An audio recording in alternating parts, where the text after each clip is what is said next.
மற்ற ரவுடி எல்லாருமே அப்ஸ்கான்லேயே இருப்பாங்க. மயிலை சிவகுமாரோட பெரிய பியூட்டி என்ன தெரியுமா? வீட்டுக்கிட்டே இருக்கிறது தான்.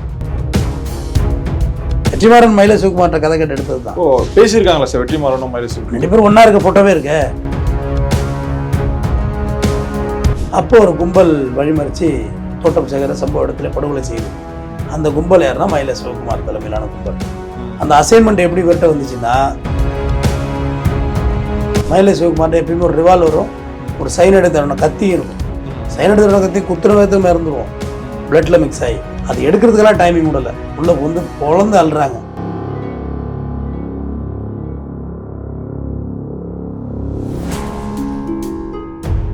சார் வணக்கம் சார். வணக்கம். எப்படி சார் இருக்கீங்க? நலமா இருக்கு.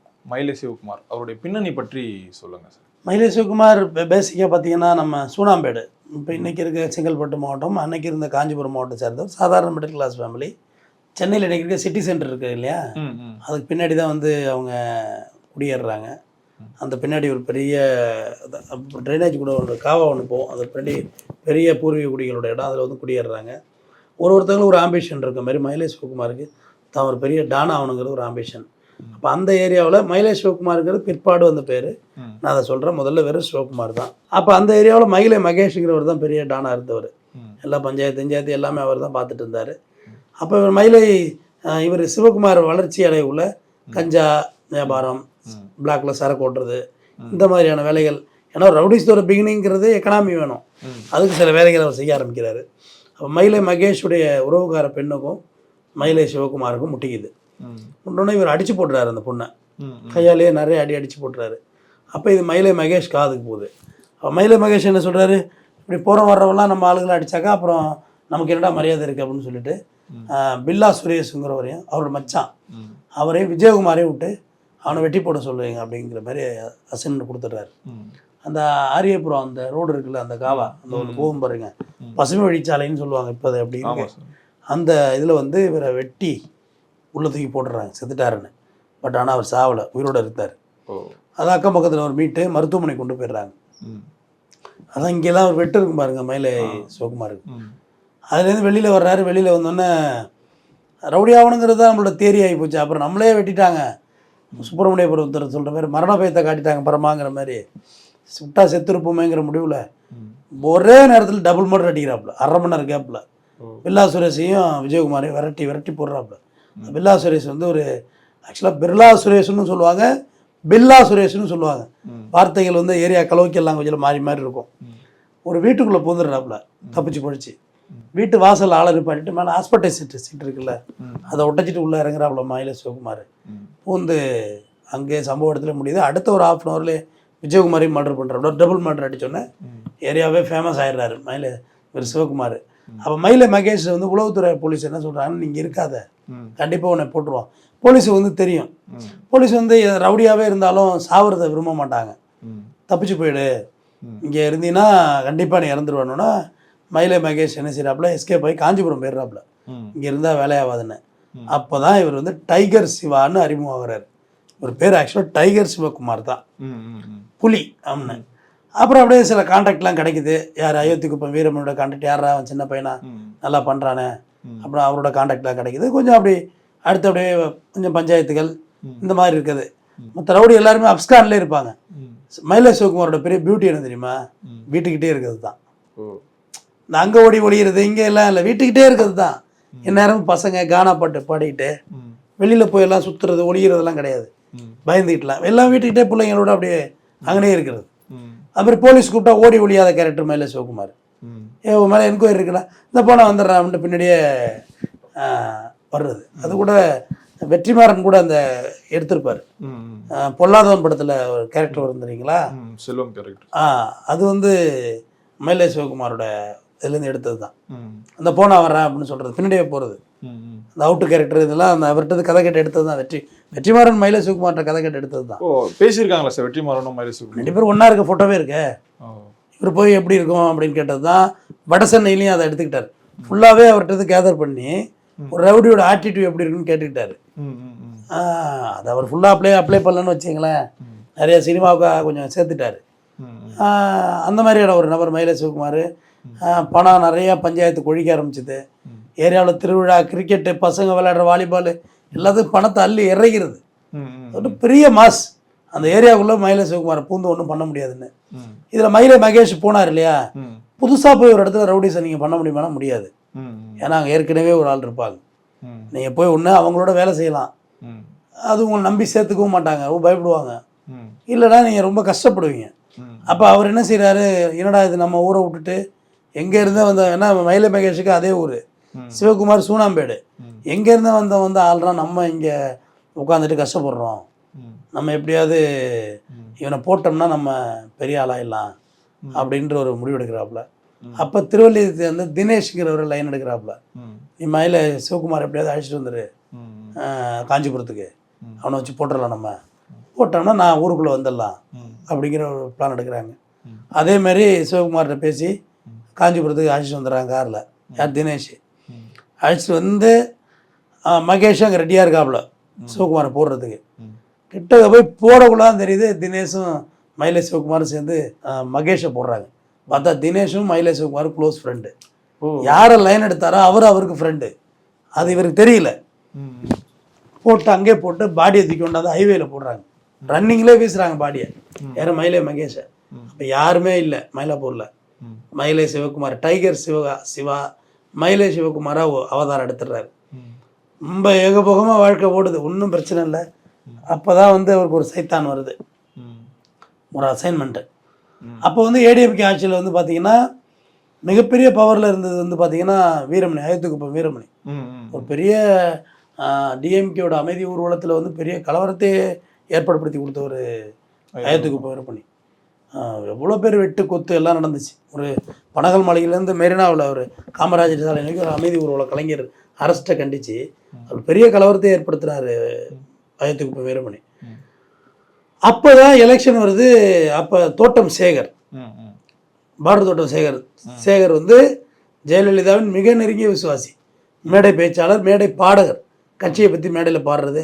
அவரும் ஒரு டான் தான், ஒன்றும் சாதாரண ஆளெல்லாம் இல்லை.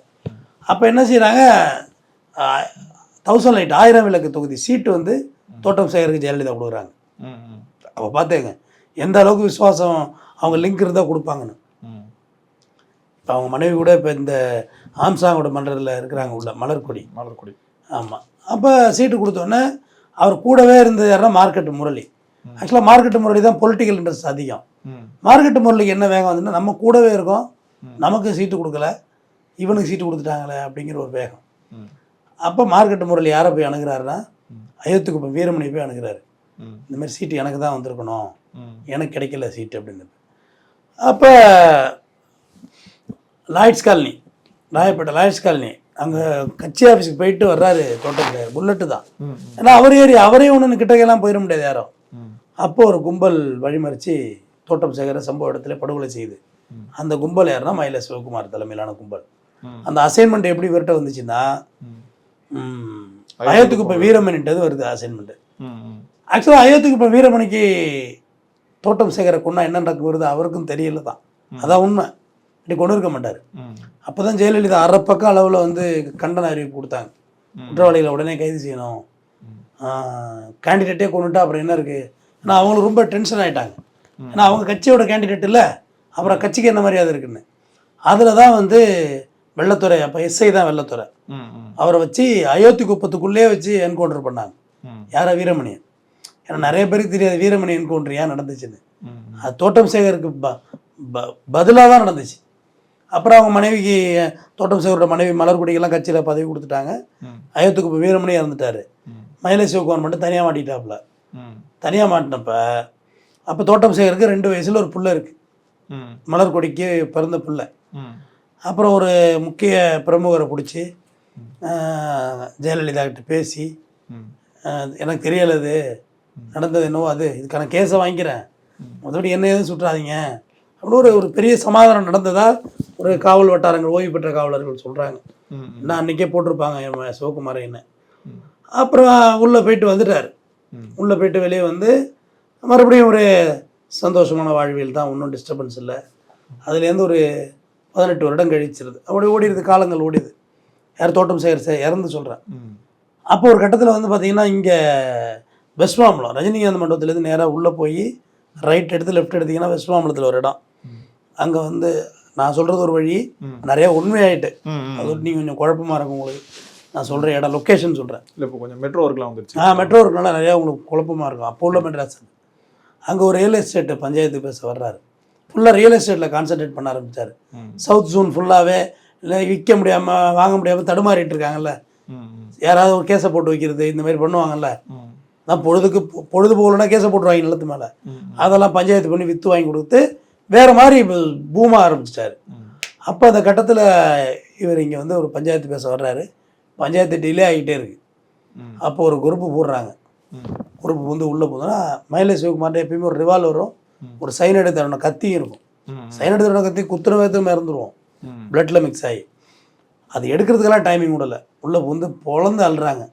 யாருன்னு பார்த்தா யாருமே எதிர்பார்க்காத தோட்டம் சேகருடைய 2 வயது குழந்தை 20 வயது அழகராஜாவை மாதிரி வந்து உள்ளே போடுறாரு. அவருடைய மகன் 2 வயது குழந்தையாக இருந்த பாலகனை வந்து அவங்க அம்மா நல்லா சொல்லி வளர்த்து இவன் தான் அப்பனை கொண்டான். அவரோட அண்ணனும் ஒருத்தர் அக்யூஸ்ட் இருக்கு. அதில் அவர் இதெல்லாம் முடிச்சவர், மென்பொறியாளர். ஆனால் அப்பாவுக்கு ஆண்டி ரிவெஞ்ச் வந்து போடுறாங்க. அதான் ஃபஸ்ட்டு கேஸ் வாங்குறாங்க. ஆனால் அதுக்கு முன்னாடியே கேஷோன தேட்டர் இருக்குல்ல, தெலுங்கு படம் ஓட பாருங்க. அதில் வந்து அவங்க அம்மா வந்து பாம் அடித்து கொல்ல பார்க்குறாரு. யார்?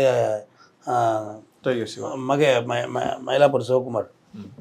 டைகர் சிவா தான் மாறிட்டார், மயில சிவா ஆகிட்டார் பண்ணுறாப்புல.